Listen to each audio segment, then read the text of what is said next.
Goeiemôre mense. Soos beloof vanoggend maak ek nou 'n videoetjie oor Abigail van Wyk, die prokureur daar in die Kaap, en die hele saga rondom haar en my betrokkenheid.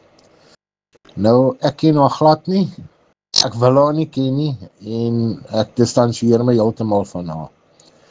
Sy het video's op TikTok gemaak, wat regtig absoluut absurd en vieslik was, wat ek geneem het, en ek het dit op 'n blog en websites gelaai in belang van die publiek, want as sy 'n prokureur wil wees, en dit is wat sy na mense toe bring, dan moet die mense weet wat vir hulle wag. Dit nou daar gelaat. Sy het gister is daar nou 'n live gehou waarin ons betrek is, en ons het ons gaan sê, en sy het daar gesê, en sy het nou daar gekom en baie mooi gevra, los my uit, verwyder die goed, en bla bla bla, en ok. Ek het 'n besluit geneem om blogs af te haal, wat ek al klaar gedoen het. Daar is nou nog webwerwe wat van haar goed op het, ek weet nie waar die goed oral lê nie.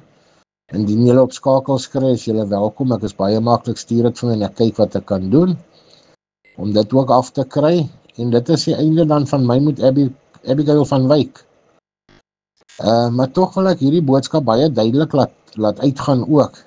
Dit is een knoppie wat ek gedruk het en alles is weg. Net so kan ek hy knoppie weer druk en alles is terug. Ek doen dit omdat sy 'n vrou is. Ek het baie sagte plekkie, sagte hartjie, en ek hou net nie van wat aangaan nie. Ek staan vir myself, niemand sê vir my wat om te doen nie. Ek tree op my eie, en dit wat ek doen, doen ek op my regte naam. Nie op fakes en anonymous poste nie. So Abby, gaan jy nou, ek het nou die goedjies afgehaal soos wat jy nou gevra het, maar gaan beheer jou mense, jy is betrokke op die haatgroepe.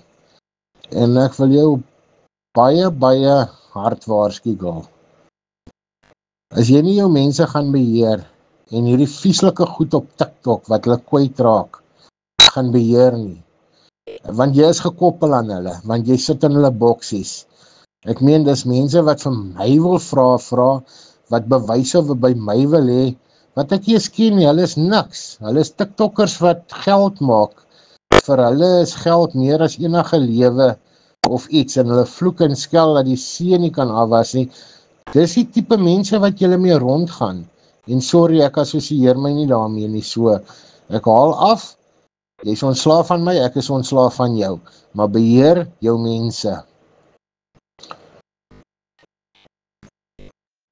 Ek meen, hier kom mense op van TikTok af, wat ek van geen kant af ken nie, wat by my vra en van my, ek moet vir hulle bewyse stuur. Wie die al dink hulle is hulle? God's gift to mankind, hulle is absoluut 'n nul, man. Hulle moet hulle ou hartjies en swinkies en goedjies vat vir hulle gifts wat hulle kry, want dit is al waarvoor hulle leef. So ek assosieer my nie met hierdie tipe goed nie, maar ek sê weer vir jou nou, Abby, beheer jou mense. Jy sit saam met hulle in lives, jy lag saam met hulle. Ek bring nou my kant soos jy gevra het. Kom ons kyk of jy nou jou kant kan bring. Dis al, dankie, lekker dag vir almal.